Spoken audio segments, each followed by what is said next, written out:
അപ്പോൾ എന്താണെങ്കിലും നമ്മൾ കുട്ടികൾക്ക് അവരുടെ മുമ്പിൽ വെച്ച് എന്ത് കാര്യം ചെയ്യുകയാണെങ്കിലും ഒരു ശ്രദ്ധ അവനെ ഇപ്പോൾ നിങ്ങളിപ്പോൾ നിസ്സാര കാര്യങ്ങൾക്ക് ഇപ്പോൾ തല്ലു പിടിക്കുകയാണെങ്കിൽ എന്താണെങ്കിലും അത് അവനെ സ്വാധീനിക്കുന്നുണ്ട്. അപ്പോൾ അതെങ്ങനെയാ ടീച്ചറെ?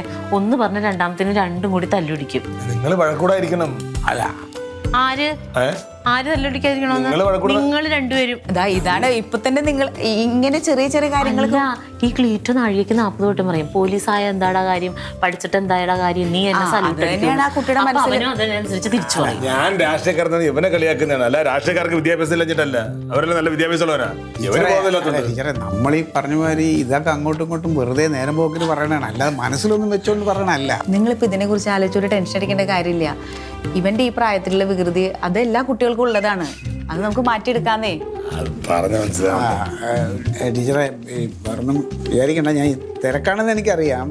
സമയം കിട്ടിയാൽ ഇവന് ഈ തറയും പറയും പനയൊക്കെ ഒന്ന് ടീച്ചർ പഠിപ്പിച്ചു കൊടുക്കുക, എല്ലാം മൊത്തത്തിലെല്ലാം ഒന്ന് അവനെ ഒന്ന് പഠിപ്പിച്ചു കൊടുത്താൽ നല്ലതായിരിക്കും. അതിനെന്താ ഒരു ടെൻഷനും വേണ്ട, സമയം കിട്ടുമ്പോൾ അവനെ വിട്ടോളൂ, ഞാൻ അവന് വേണ്ട കാര്യങ്ങൾ പഠിപ്പിച്ചു കൊടുത്തു. ഞാനത് സൂചിപ്പിച്ചിട്ടുണ്ടായിരുന്നു, കാരണം വേറെ ടീച്ചർമാരെ പോലെ അല്ല. അങ്ങനെയാണെങ്കിൽ നമുക്ക് മറ്റെപ്പോൾ പോയിക്കൊണ്ടിരിക്കുന്ന ആ ട്യൂഷൻ അങ്ങ് മതിയാക്കാം, വെറുതെ പൈസ കൊടുക്കണ്ടല്ലോ. ടീച്ചറാകുമ്പോൾ ടീച്ചറിന് സമയമുള്ളപ്പോൾ ഫ്രീ ആയിട്ട് പഠിപ്പിക്കുമല്ലോ.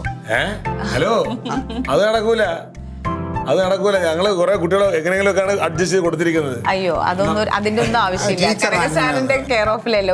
ഒരു പൊതുപ്രവർത്തകൻ സേവനമാണ് ചെയ്യണത്, അപ്പൊ അതുപോലെ ആ സേവകന് ടീച്ചർ വേറൊരു സേവനം. ഞാൻ ഫ്രീ ആയിട്ട് അമ്മയിൽ എപ്പോ വേണമെങ്കിലും മോനോട് വിട്ടോളൂ, ഞാൻ പഠിപ്പിച്ചു കൊടുക്കാൻ റെഡിയാണ്.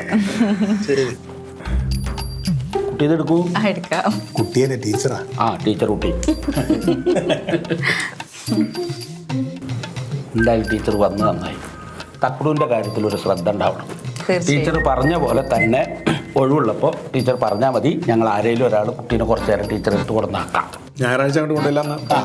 ഇത് അങ്ങോട്ട് കുട്ടീനെ കൊണ്ടുവന്ന് വെച്ചിട്ട് ഇങ്ങോട്ട് വരാതിരിക്കരുത്, ഒഴിവ് കിട്ടുമ്പോഴൊക്കെ ഇങ്ങോട്ടും വരണം. അല്ല ടീച്ചറെ, എന്താ ടീച്ചർ കല്യാണം കഴിക്കാത്തത്? അതങ്ങനെയാണ്, കല്യാണം നടന്നില്ല, സ്വന്തമായിട്ട് വീടില്ല, വാടക വീട്. പിന്നെ കൊറോണ വന്നപ്പോൾ കഷ്ടപ്പാട് കൂടി, കുറേ ജോലികൾക്ക് പോയി, ഒന്നും ശരിയായില്ല. അങ്ങനെ ഞാനും അമ്മയും അങ്ങനെ പോയി, ആ ഒഴുക്കിലങ്ങോട്ട് പോയി. അല്ല അങ്ങനെ ആരും ഇല്ലാന്നൊന്നും വിചാരിക്കണ്ട, കുടുംബക്കാരായിട്ട് ഞങ്ങളൊക്കെ ഉണ്ടെന്ന് കരുതില്ലേ കനക?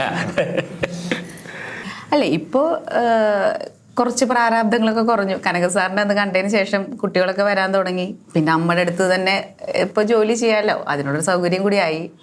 അതൊരു വലിയ ആശ്വാസം. പറഞ്ഞ പോലെ ഇപ്പം എല്ലാം ഒക്കെ സമാധാനമായ ഒരു അന്തരീക്ഷത്തിലെത്തിയല്ലോ. അപ്പം ഇനിയിപ്പോൾ ഒരു കുടുംബമൊക്കെ ആയിക്കൂടെ എന്നുള്ളതാണ്. ഇവരെല്ലാം വളരെ അതെ, എനിക്കൊരു അനിയനുണ്ടേ, നല്ല തങ്കപ്പെട്ട സ്വഭാവ, വലിയില്ല കുടിയില്ല, ഇഷ്ടം പോലെ കാശുകൊണ്ട്, കാണാനും സുന്ദരൻ. നമുക്കൊന്ന് ആലോചിച്ചാലോ? പയ്യനെ വെളു പറഞ്ഞ ഗുണഗണങ്ങളൊക്കെ ഉണ്ടോ ചോദിച്ചാൽ എനിക്ക് ഉറപ്പില്ല. അല്ല പക്ഷെ കല്യാണം കഴിഞ്ഞാൽ കുട്ടിയുടെ അമ്മയ്ക്ക് സ്വന്തം ഒരു മകനെ കിട്ടും, അത് ഉറപ്പാ.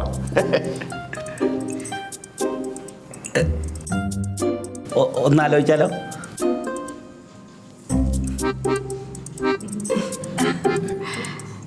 അത്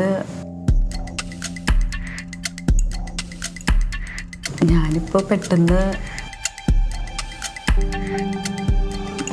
ഞായറാഴ്ച തക്കുട് വരില്ലേ അങ്ങോട്ട്, അപ്പോൾ എല്ലാവരും കൂടി അങ്ങോട്ട് വന്നാൽ അമ്മയുടെ ഇഷ്ടമാണ് എൻ്റെ ഇഷ്ടം. എനിക്ക് സ്വന്തമായിട്ടൊരു തീരുമാനം ഇല്ല. അങ്ങനെ വേണം.